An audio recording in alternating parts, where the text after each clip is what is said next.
Hello అండి నమస్తే welcome to మీ ఫుడ్ ఫ్రెండ్ ఈ వీడియోలో healthy and tasty apple banana స్మూతీని చూపిస్తున్నాను.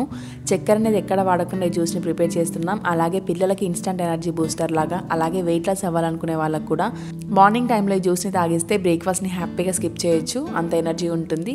మరి లేట్ చేయకుండా వీడియో స్టార్ట్ చేద్దాం. ఫస్ట్ ఈ రెసిపీ కోసం జ్యూసర్ జార్లోకి ఇలా పొట్టు తీసేసి చిన్న ముక్కలుగా కట్ చేసి పెట్టుకున్న ఒక యాపిల్ని యాడ్ చేసుకుందాం. నెక్స్ట్ అందులోకి 2 బనానాలను ఇలా 2 ఇంచుల మందంగా కట్ చేసి వేసుకోండి. నెక్స్ట్ ఇందులోకి 1 టీ స్పూన్ వరకు బాదం ముక్కల్ని యాడ్ చేసుకోండి. నానబెట్టిన బాదామ్స్ని కూడా యాడ్ చేసుకోవచ్చండి. అలాగే ఒక 30 సెకండ్స్ పాటు బ్లెండ్ చేసుకున్న తర్వాత ఇందులోకి 1 కప్పు వరకు మిల్క్ని యాడ్ చేసుకోండి. కాగబెట్టి చల్లార్చిన పాలను యాడ్ చేసుకోవాలి. ఒక 2 గంటల పాటు ఫ్రిడ్జ్లో ఉంచిన పాలైతే స్మూతీ ఇంకా బాగుంటుంది. నెక్స్ట్ ఈ స్మూతీని 1 నిమిషం పాటు బ్లెండ్ చేసుకుంటే సరిపోతుందండి. చూస్తున్నారు కదా, స్మూతీ రెడీ అయిపోయినట్లే.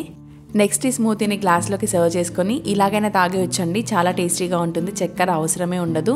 కావాలి అని అనుకుంటే స్వీట్ కోసం 1 టీ స్పూన్ వరకు హనీని యాడ్ చేసుకోండి, బాగుంటుంది. అలాగే పైన కొద్దిగానే డ్రై ఫ్రూట్స్తో సర్వ్ చేసుకుంటే చాలా టేస్టీగా ఉంటుంది ఈ స్మూతీ. మీరు కూడా తప్పకుండా ట్రై చేయండి. అలాగే పిల్లలకి చేసి పెట్టండి, 100% లైక్ చేస్తారు. మరి వీడియో కనుక మీకు నచ్చినట్లయితే please do like, share and subscribe to మీ food friend. Thank you for watching.